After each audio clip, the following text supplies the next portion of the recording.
Hoje nós vamos falar um pouquinho, estudar um pouquinho de como convencer ou converter um pecador.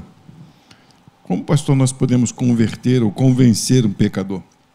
Esse salmo, aliás, os salmos, eles geralmente foram escritos quando o autor estava passando por algum problema, ou então por algo que aconteceu.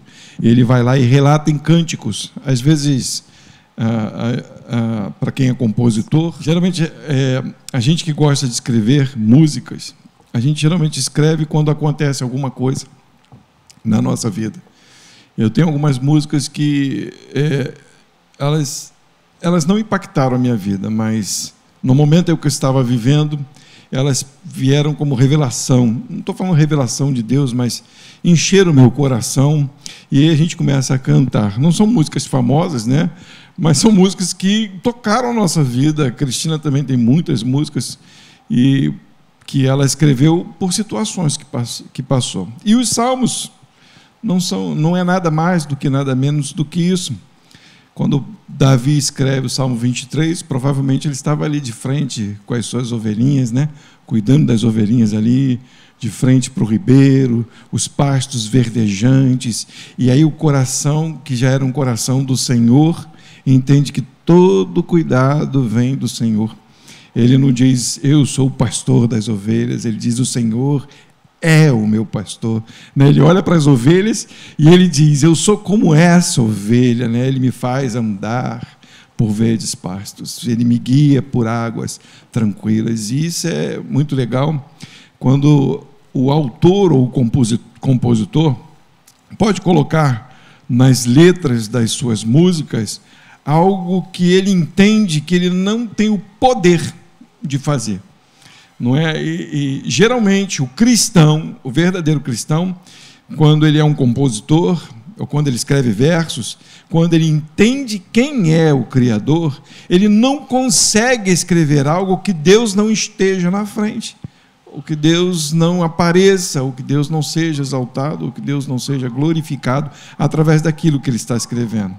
Geralmente é assim, quando você vê que um cristão só tem nome de cristão, o nome dele vem na frente da música, ou então ele quer aparecer na música, então ele compõe a emoção da sua vida e diz ali o que ele vai fazer, o que vai acontecer quando Deus olhar para ele e exaltá-lo, né? Ele não compreende quem é Deus, então ele faz músicas segundo o desejo do coração dele. Mas aquele que é cristão, ele tem esse entendimento de que algo, ou o que está acontecendo, ou o que aconteceu, Deus está no controle e fez acontecer, ou permitiu que ele voltasse.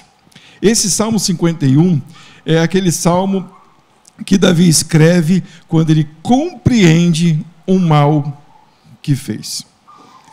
Vocês lembram da história? Luli pregou na quinta-feira passada, ou retrasada? Quinta-feira passada, ela estava falando sobre Davi, né? Davi ou Saul? Já descobriram quem somos? Com quem a gente precisa parecer? Davi ou Saul?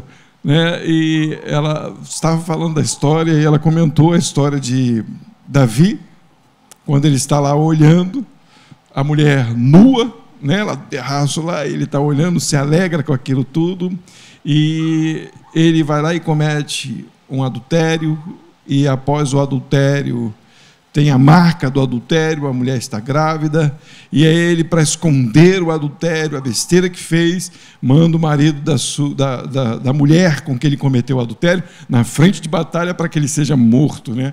Ele é um homicida, ele é um assassino. Davi foi um assassino. E ele está tranquilo. E é essa parte que eu quero que vocês entendam. Ele está tranquilo. Na maldade do seu coração, ele está em paz. Não tem um lugar na Bíblia que diz, e Davi tenta se esconder do mal que fez, e Davi está perturbado com o que fez. Não tem, não tem. Ele está em paz.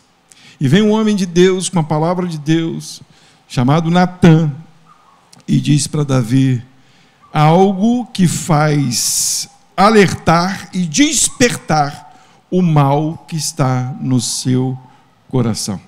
Natã chega a Davi, conta-lhe uma parábola, e na parábola de Natã, é interessante que Davi condena aquele homem que está na parábola. A parábola é mais ou menos assim, né? Um homem tinha uma ovelha, veio outro homem, catou a ovelha dele, me lembra? Várias outras ovelhas, catou a ovelha daquele homem que só tinha uma ovelha, né? E aí no final da história, Natã pergunta o que deve fazer com aquele homem, e Davi, irado, diz: mata esse homem, pega esse homem, destrói a casa dele, pá. Davi se acha um justiceiro neste momento, um homicida, um adúltero se acha agora no direito de julgar alguma coisa, e Natã aponta o dedo. E não é o dedo de Natã que vai no coração de Davi, é o dedo de Deus que vai no coração de Davi. E ele vê que é ele, aquele homem que tomou a ovelha daquele homem que só tinha uma ovelha. E aí Davi cai em si, o pecado vem à tona, ele entende o que ele fez. E é aí que a gente começa a compreender uma obra que é extraordinária na nossa vida. Vamos ler esse texto, esse cântico de Davi, quando ele compreende o mal que fez, quando o dedo de Deus vem sobre a vida dele. É interessante que eu lembro da história de papai. Quando papai voltou para casa, estava lá pastor Moisés, da igreja presbiteriana, lá em Marechal Hermes, pregando a palavra, e teve uma hora lá, um dado momento lá, que o pastor Moisés, eu não lembro a mensagem, papai deve lembrar, aponta o dedo, e papai diz que aquele dedo veio direto no coração dele, e aí papai lembra de Deus, né? De como se Deus estivesse falando: é você, é contigo que eu estou falando. E aí vem à tona as coisas que estava fazendo, e o papai volta para casa, né? É algo que Deus faz e é tremendo. Salmos, o número 51 diz assim: tem misericórdia de mim, ó Deus, segundo a tua benignidade, apaga as minhas transgressões, segundo a multidão das tuas misericórdias. Lava-me completamente da minha iniquidade, purifica-me do meu pecado. Versículo 2 novamente. Lava-me completamente da minha iniquidade, da maldade que tem em mim, da maldade que há no meu coração, e purifica-me do meu pecado, porque eu conheço as minhas transgressões, eu sei o que eu fiz de errado, e o meu pecado está sempre diante de mim. Contra ti somente pequei, e fiz o que era mal à tua vista, para que sejas justificado quando falares e puro quando julgares. Eis que em iniquidade fui formado, a minha formação foi do mal, né? Fui formado na maldade, né? A escola em que eu aprendi foi a escola do mal, a minha formação foi do mal, e em pecado me concebeu minha mãe. Eis que amas a verdade no teu íntimo, e no oculto me fizeste conhecer a sabedoria. Purifica-me com isopo, e ficarei puro, lava-me e ficarei mais branco do que a neve. Faze-me ouvir júbilo e alegria, para que gozem os ossos que tu quebraste. Isso é lindo demais, né? A palavra de Deus, quando vem ao nosso coração, é como se tivesse destroçado os ossos. Esconde a tua face dos meus pecados e apaga todas as minhas iniquidades. Cria em mim, ó Deus, um coração puro e renova em mim um espírito reto. Não me lances fora da tua presença, não retires de mim o teu Espírito Santo. Torna a dar-me a alegria da tua salvação e sustém-me com um espírito voluntário. Então ensinarei, percebe? Então ensinarei aos transgressores os teus caminhos, e os pecadores a ti se converterão. Livra-me dos crimes de sangue, ó Deus, Deus da minha salvação, e a minha língua louvará altamente a tua justiça. Abre, Senhor, os meus lábios, e a minha boca entoará o teu louvor, pois não desejas sacrifícios, senão eu os daria. Versículo 16, o começo novamente diz: pois não desejas sacrifícios, senão eu os daria. Tu não te deleitas em holocaustos. Os sacrifícios para Deus são o espírito quebrantado e um coração quebrantado e contrito não desprezará, ó Deus. Faze o bem a Sião, segundo tua boa vontade, edifica os muros de Jerusalém. Então, desta forma, te agradarás dos sacrifícios de justiça, dos holocaustos e das ofertas queimadas. Então se oferecerão novilhos sobre o teu altar. Só para ficar gravado, versículo 17 e 19. Os sacrifícios para Deus são espírito quebrantado, e um coração quebrantado e contrito não desprezarás, ó Deus. Versículo 19. Então te agradarás dos sacrifícios de justiça, dos holocaustos e das ofertas queimadas. Então se oferecerão novilhos sobre o teu altar. Esse texto é lindo demais. É o texto que hoje a igreja precisa voltar a estudar para compreender como devemos andar diante de Deus. Bem, eu já digo logo de princípio, é impossível um homem converter a outro homem. É impossível.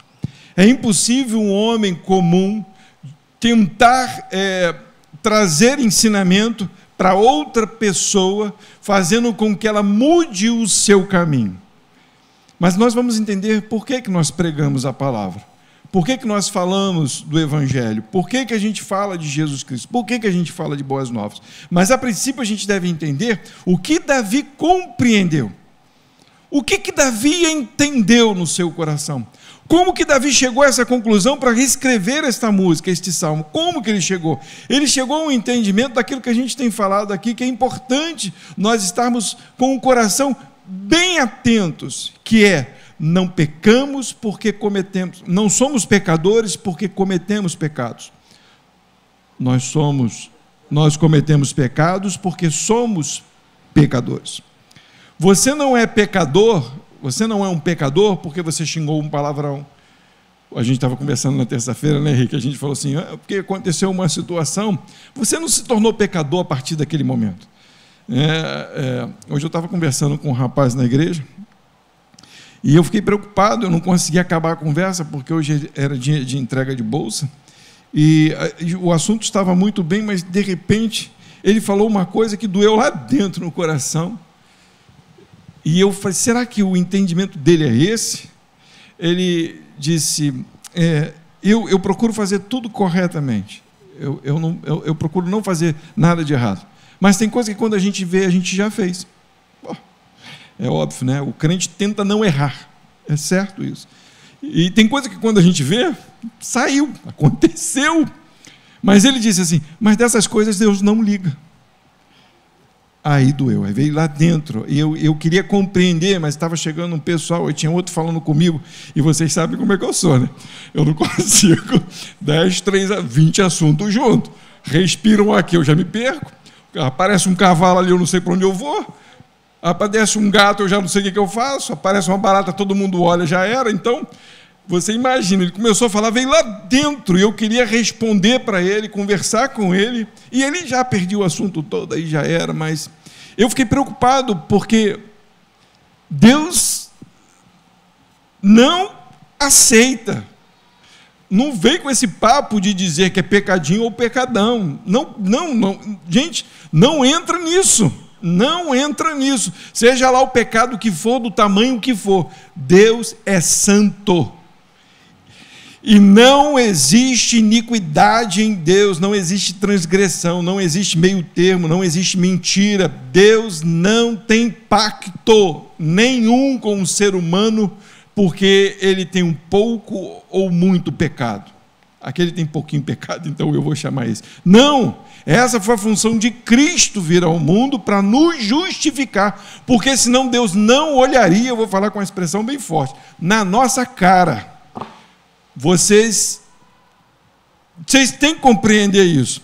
Quando Deus passa por Moisés, ali naquele lugar, Deus santifica Moisés, mas mesmo assim foi proibido a Moisés de olhar na face de Deus. Deus coloca a sua mão na rocha, bota Moisés de costas, esconde ele para poder passar por Moisés, porque se ele olha de frente para Moisés, Moisés já era, porque Moisés é pecador.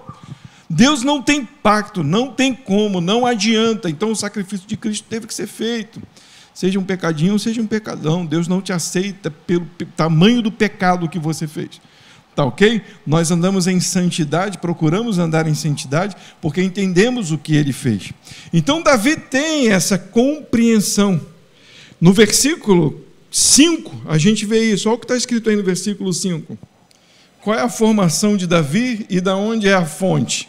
Olha, ele diz ali: eis que em iniquidade fui formado, e em pecado me concebeu minha mãe. A faculdade de Davi.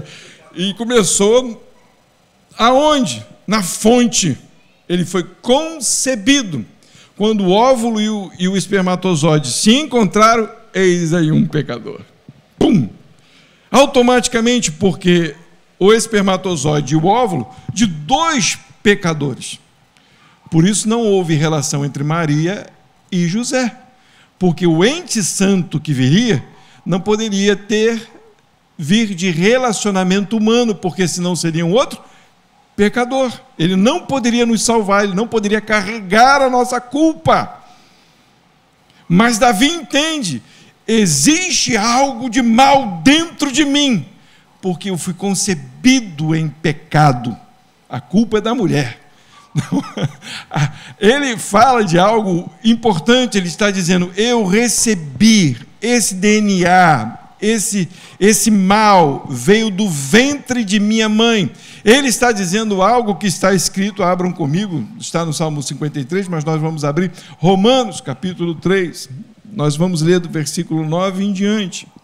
Paulo aqui vem respondendo, acredito que a dúvidas de judeus e de gregos que estão seguindo a Jesus. E muitos judeus naquela época se achavam melhor do que os gregos, porque receberam a palavra. O Messias veio da tribo de Judá, o Messias era judeu, então eles se achavam melhor. Mas aí Paulo vem dizendo que não há diferença. No versículo 9 ele diz: pois que somos nós mais excelentes, os judeus são mais excelentes? De maneira nenhuma, pois já dantes demonstramos que tanto judeus como gregos, todos estão debaixo do pecado. Como está escrito: não há um justo, nenhum sequer. Só uma pausa aí, só um segundo. Quando se fala nenhum justo, o que vem na nossa cabeça? Nenhum sequer. É que de Gênesis a Apocalipse todos são injustos, correto? Então já coloca na tua mente que os apóstolos, os profetas, Maria, mãe de Jesus, mulher de Deus, mas injustos, todos injustos. Papai, eu estava conversando, quando que nós fomos lá no papai? Fui eu que fui no papai. Foi quando que eu fui no papai? Sexta-feira. A gente estava conversando sobre meu avô.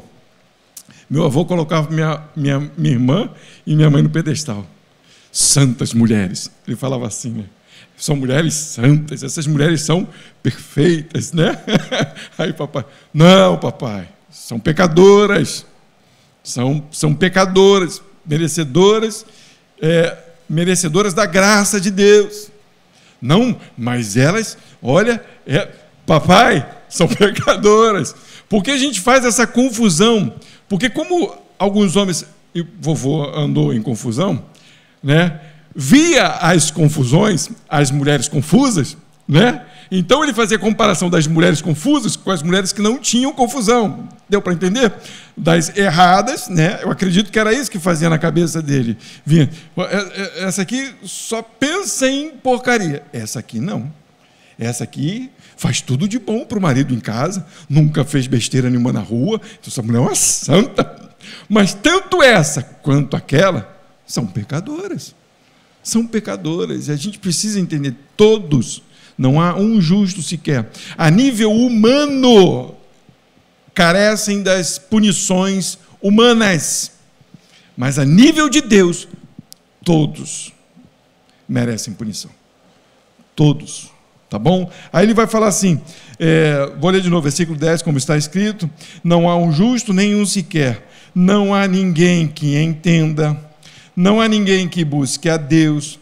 Todos se extraviaram e juntamente se fizeram inúteis. Não há quem faça o bem, não há nenhum só.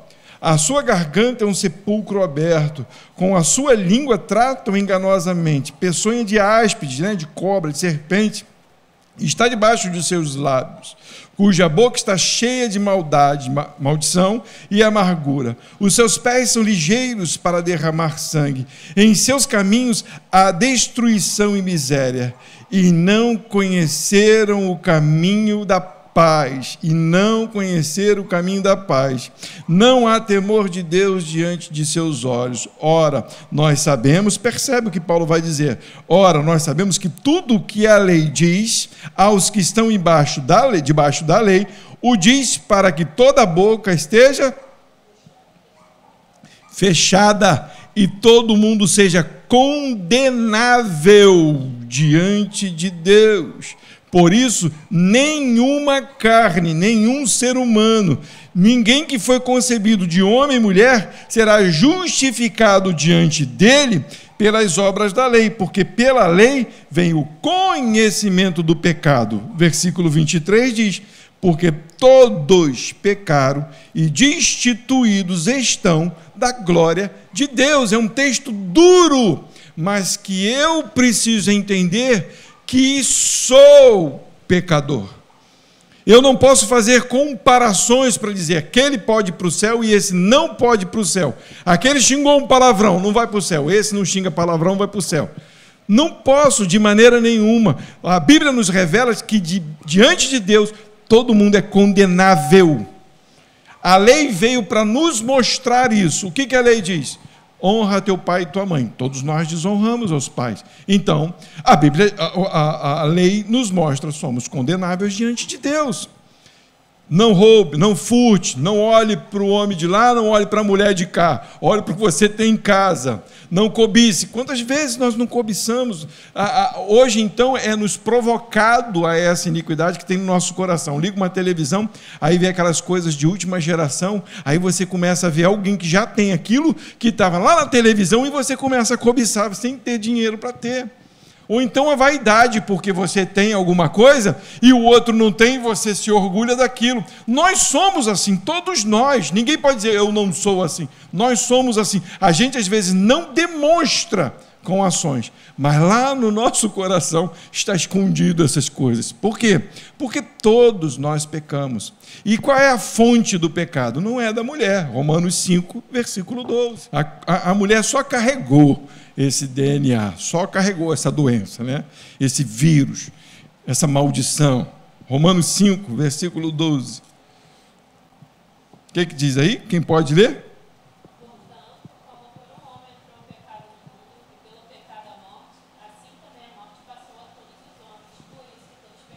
Em suma, por um homem entrou o pecado no mundo. Mas, não foi a mulher que pecou? Eu quero que vocês entendam bem isso. Eu sei que a gente já falou muitas vezes, mas tem que ficar gravado. Entendam, quando o povo sai do Egito, o povo faz um bezerro de ouro, não faz? E aí Deus manda Moisés descer. Manda Moisés descer dizendo, vou acabar com esse povo. Deus estava irado. Já tirou eles do Egito e eles vêm desobedecendo. Deus já tinha falado com eles as leis, os mandamentos, eles não estão obedecendo. E aí Moisés sobe. Eles acham que Moisés está demorando muito. O que eles fazem? Um bezerro de ouro. Aí Deus fala só, o teu povo, é assim que está escrito, o teu povo está fazendo coisa errada. Desce lá, porque eu vou destruir eles. Moisés vem com as tábuas do mandamento que Deus escreveu. Quando olha aquilo, pum, quebra. Por quê? Quebrou. Porque eles não estavam observando. Aquilo não estava valendo para eles. Não estava valendo. A lei não estava libertando eles do pecado. É como se Moisés, isso aqui não adianta para vocês. Pum, quebrou a lei. Só que a lei é para mostrar ao povo que eles estão em pecado. Moisés sobe ao monte novamente. E aí Moisés começa a interceder por aquele povo. E Deus não mata o povo, por quê? Por causa da intercessão de Moisés. É claro, Moisés não era Jesus, Moisés depois bate na rocha, Deus se aborrece com aquele povo, ninguém entra na terra prometida, nem Moisés, porque Moisés não é Jesus. Então Moisés também tinha pecados. Mas se Adão, acredito eu, nas minhas confabulações, né? É assim que posso falar assim? No meu tico e teco aqui, se Adão tivesse autoridade de dizer, mulher, isso é pecado, vamos diante de Deus agora se arrepender do que você fez, provavelmente Deus tinha tirado a culpa, porque é isso que acontece com aqueles que se rendem ou se põem na frente daqueles que pecaram, ok? Então o que Adão fez? Comeu também, e além de comer ainda colocou a culpa em quem? Na mulher. Geralmente a culpa é da mulher, mas porque a gente não assume, geralmente brincando, mas porque o homem deixou o seu papel, Deus puniu o homem, e ele carregou no seu DNA o pecado e a maldição para toda a humanidade. Então, o primeiro Adão, o primeiro homem, pecou, e o pecado de Adão foi para todas as gerações. E o que a Bíblia me pede? O reconhecer que eu recebi esse mal, que eu sou pecador. O problema é que as pessoas não reconhecem isso. Elas olham para a vida delas, se elas tiveram uma vida boa, elas acham que elas não receberam pecado, que elas tiveram uma boa educação, que os pais tiveram que falar para ela, não bota o dedo na tomada, não xinga o fulano, não joga pedra no telhado de cicrano, olha, seja um bom garoto. Por que o papai fez isso e a mamãe fez isso? Porque já era um pecador, mas ele não consegue compreender que ele tem iniquidade e que ele é um pecador, ele não consegue, ele se acha santo, ele se acha bom, e se ele não tem esse entendimento, ele não tem salvação, e toda a humanidade está debaixo deste pecado. A gente não consegue olhar para Deus. Então o pecado entrou no mundo. As leis vieram para que a gente reconhecesse o nosso pecado. A Bíblia diz, não faça isso. E a gente faz, olha, está vendo? Você é um pecador. A lei não veio para corrigir o teu erro. A lei veio para demonstrar o teu erro. Então, em suma, somos pecadores. Nós tentamos, à medida do possível, andar na linha. E eu quero abrir um outro parênteses aqui, porque às vezes a gente fala que a salvação não é por obras, não é pelo que você faz, e alguns dizem assim, então eu posso fazer o que quiser. Ninguém está dizendo isso aqui essa noite, amém? Vocês entenderam, né? Não estou falando aqui pode fazer o que quiser, não, tá? Quantas vezes eu vi isso, pastor, você disse isso, então cada um pode fazer o que quiser. Não estou falando isso. Não entre isso jamais na cabeça de vocês. Se Jesus deu graça a vocês e vocês receberam salvação, vem algo no nosso coração a apontar. Porque o resto do mundo, aqueles que não têm, não lhes é apontado. Eles acham que está tudo bem. Por quê? Abre aí João, capítulo 16. Um texto conhecidíssimo nosso, que nós sempre lemos. Eu acabei abandonando o Salmo 51, mas tudo isso que estou lendo está lá no Salmo 51, tá bom? João capítulo 16. A obra redentora, né, de Jesus Cristo, a nossa salvação, ela teve um auxílio extraordinário, porque senão jamais nós poderíamos nos arrepender dos pecados. A partir do versículo 7. 16, João 16, a partir do versículo 7. Jesus fala assim: todavia digo-vos a verdade, que vos convém que eu vá, porque se eu não for, o Consolador não virá a vós, mas quando eu for, vô-lo enviarei.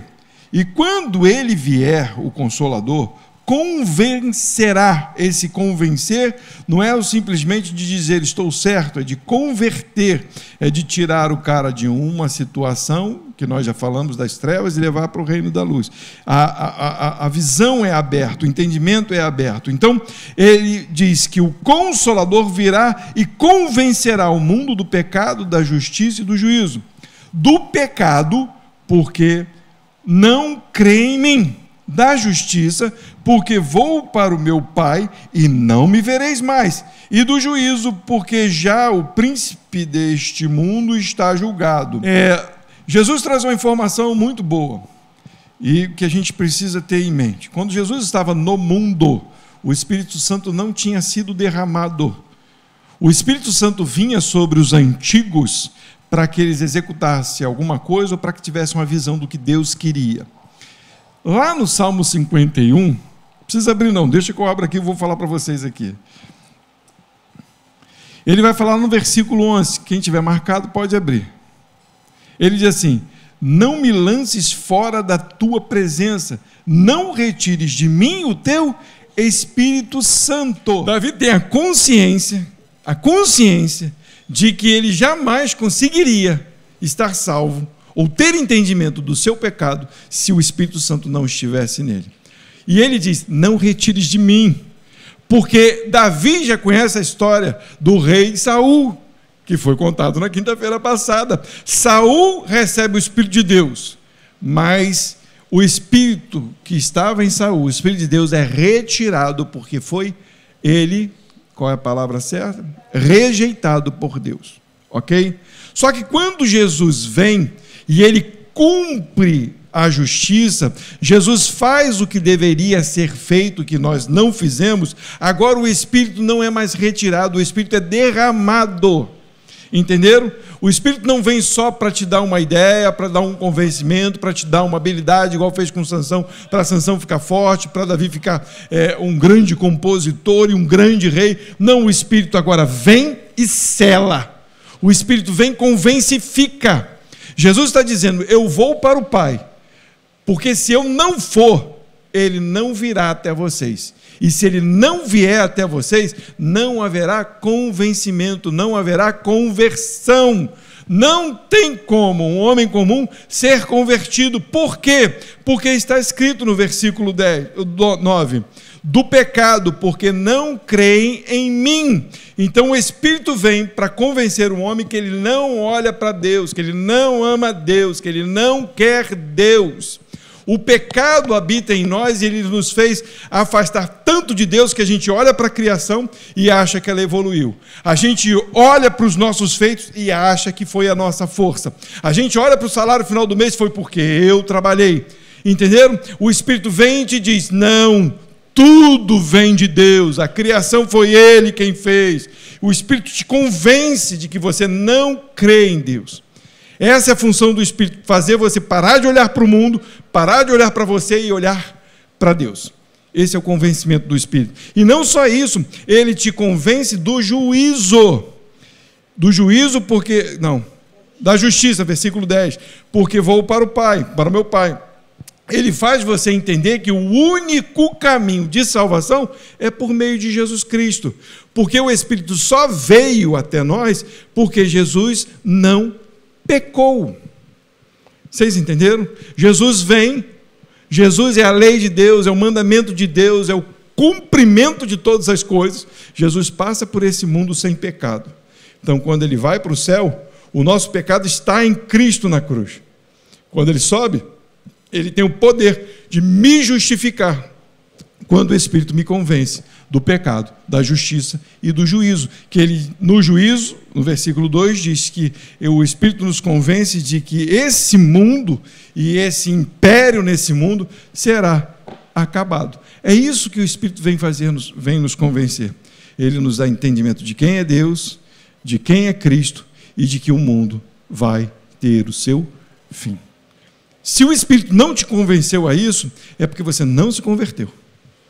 E se não há esse entendimento, que você é pecador e que precisa de Jesus, e que você vai morar com Ele no céu, e se você não se arrepender disso, não vai morar, entendeu? Então, mas se isso está em você, é porque o Espírito Santo está em você, te convencendo dessas coisas. É isso que está escrito lá em Salmo 51.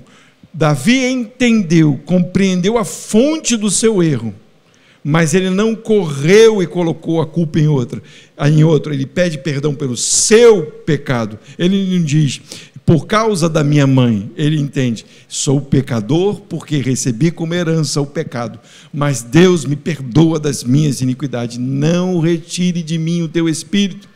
Não me faça um comum, não me faça receber o inferno como prêmio, me faça receber o céu. Então limpa-me de todo o pecado, que eu conheça o caminho. Está lá, o Salmo 51, ele vai falar isso. Vamos ler a partir do 12. Diz assim: torna a dar-me a alegria da tua salvação e sustenta-me com espírito voluntário. Rafael me fez ver que eu estava lendo errado. Então, ensinarei aos transgressores os teus caminhos e os pecadores a ti se converterão.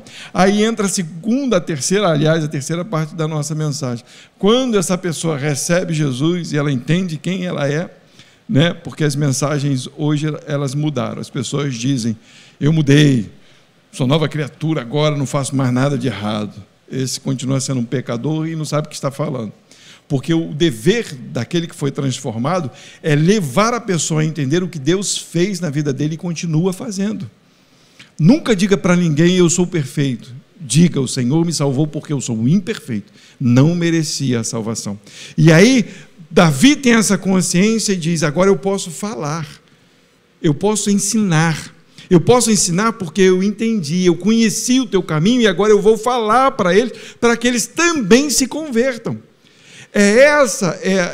Esse é o nosso ministério, de receber de Deus o entendimento de quem somos, de que somos pecadores, de que merecíamos o inferno, mas que agora, por Ele ter nos orientado, nos lavado, nos remido, nos dado a consciência de pecado, nos arrependemos, aceitamos a Cristo como Salvador e agora mostramos ao mundo quem somos em Deus.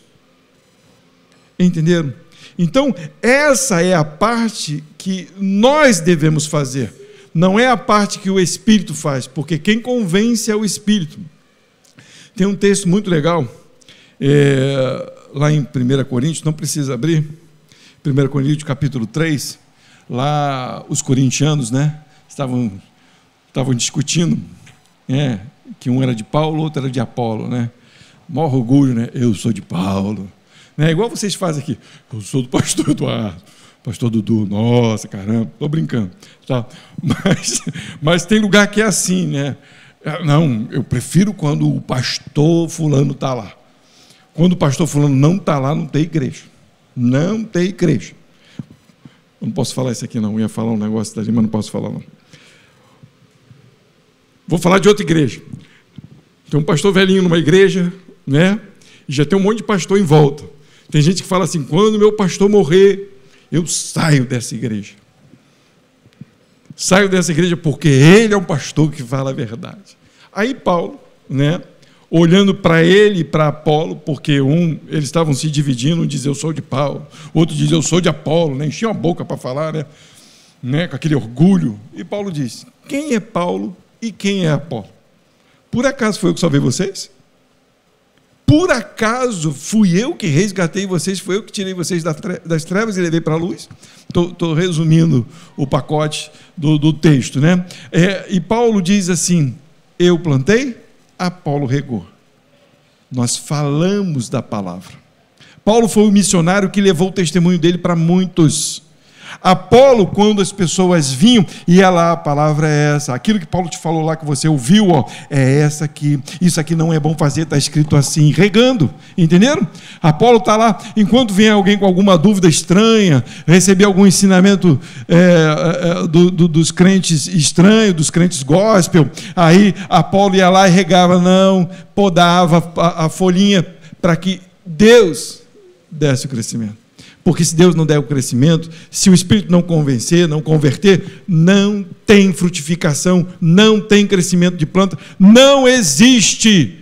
A nossa função é o ato de levar, de falar, mas o convencimento quem dá é o Espírito Santo, não somos nós. É o nosso dever pregar o Evangelho. Abre comigo, Marcos, para a gente encerrar. Mais 3 textos. Marcos 16, versículo 15, que diz aí, Jesus está subindo ao céu. E ele já deixa uma instrução, isso antes do Espírito descer. Antes deles receberem e serem cheios do Espírito. Enquanto eles não estão cheios do Espírito, onde é que eles estão? Orando, escondidos. Mas quando o Espírito veio sobre eles, aconteceu o que Jesus disse para ele. E disse-lhes, ide por todo o mundo e pregai o Evangelho a toda a criatura. Foi o que Paulo fez. Ele foi convertido pelo Senhor e começou a falar do Evangelho. 1 Coríntios capítulo 9, versículo 16, eu acho que esse eu não anotei. Diz assim, porque se anuncio o Evangelho, não tenho de que me gloriar. Vocês já viram gente batendo no peito porque prega o Evangelho? Dá até briga. Nunca viu, né? Dá até briga. Tem gente que quer microfone de qualquer jeito. Tem igreja então, que dá oportunidade, um quer falar mais do que o outro, não estou falando que seja errado dar oportunidade, não. Mas acho engraçado, então, eu já passei por várias vezes isso. A pessoa diz, pastor, tem uma oportunidade. Aí eu vou e falo. As pessoas nunca gostam do que eu falo e sempre retrucam na outra oportunidade aquilo que eu falei. Cara, eu detesto isso. Me dá raiva quando me chamam por causa disso. Porque tu vai falar um negócio, você quer falar algo, e aí a igreja já tem outro negócio. Cara, eu devia ficar quieto. Não me dá oportunidade, não, que é melhor ficar quieto. Porque sempre vem alguém... Não, mas teve gente até que chegou a falar, mas o pastor falou, e eu não tinha falado nada daquilo. Mas tudo bem, mas eu não posso me gloriar, pois me é imposta esta obrigação. Pesa, quem ama a Cristo, entende o que ele fez, agora ele tem como obrigação falar desse amor. Ele não pode mais ficar calado, isso tem que ser destravado de nós. E ai de mim, se não anunciar o Evangelho. Jesus diz para ele, você vai ver como é bom sofrer pelo meu Evangelho.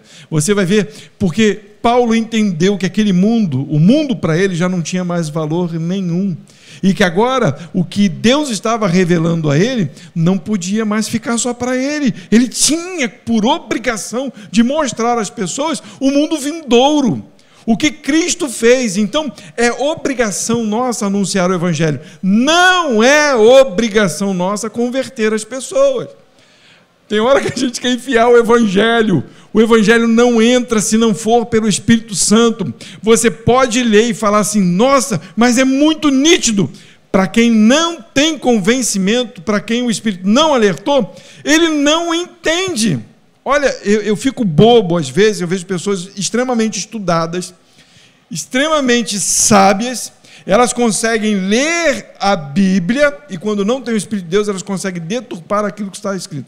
Se ela pegar qualquer outro livro, ela consegue trazer toda a tradução, toda a informação, tudo que está escrito com uma tremenda interpretação, mas quando se fala de Bíblia, não consegue. Por quê? Porque é espiritual, não se compreende carnalmente, humanamente, ela só se compreende espiritualmente, a quem Deus abrir a mente pelo seu Espírito. A minha função é pregar, a função dele é converter. Quando Paulo fala dos casamentos, às vezes vem a mulher que é casada com um marido que não é crente, Paulo diz assim, não separe dele, dá uma dor logo, tem gente que está tudo falando, dá um chute nas galera aí no pessoal, fica assim, aí ele fala assim, não separe, porque quem sabe a mulher, se o Senhor não vai converter o teu marido, mais ou menos assim, ele mostra claramente quem vai dar o convencimento e a conversão é Deus. Ele diz, então, assim, continua, não pare, continue pregando, continue orando, não desista, mas também não faça como se você tivesse o poder de convencer, porque esse poder só quem tem é Deus, tá bom? Então, que isso esteja bem claro na nossa mente. Romanos, capítulo 10, para encerrar, do versículo 8 ao 17. Esse texto, ele completa, ele tem toda essa informação maravilhosa para nós, para esse entendimento. Diz assim: mas que diz? A palavra está junto de ti, na tua boca e no teu coração. Esta é a palavra da fé que pregamos. Se com a tua boca confessares ao Senhor Jesus e em teu coração credes que Deus o ressuscitou dentre os mortos, será salvo. Não é essa palavra que pregamos, nós falamos assim, a salvação é por meio de Jesus. Creia em Jesus, creia que Ele ressuscitou. E lá só para vocês entenderem, quando nós pregamos, o efeito que tem que causar no coração de quem ouve é a fé de compreender quem é Jesus, o que Jesus fez, da ressurreição e não só disso, mas do galardão de que Ele vai nos tirar desse mundo. Por que eu estou... Sem fé é impossível agradar a Deus, importa que aqueles que se chegam a Deus creia que Ele existe e que é galardoador dos que o amam. Glória, nossa, que isso, hein? Demorou, mas chegou lá. Mas é essa fé que tem que vir no seu coração. Por que eu estou deixando isso bem claro? Porque algumas pessoas dizem que creem em Jesus, mas não acreditam no céu. Não tem salvação, eles não entenderam do tempo que o Senhor vai vir e levar a sua igreja. A salvação é completa, Ele nos mostra o pecado, nos convence de quem é Jesus e nos mostra a justiça de Deus que nos leva ao céu. Visto que com o coração se crê para a justiça e com a boca se faz confissão. Eu creio e agora eu confesso. Essa é a mensagem que está na nossa boca. Porque a Escritura diz: todo aquele que nele crê não será confundido. Versículo 12.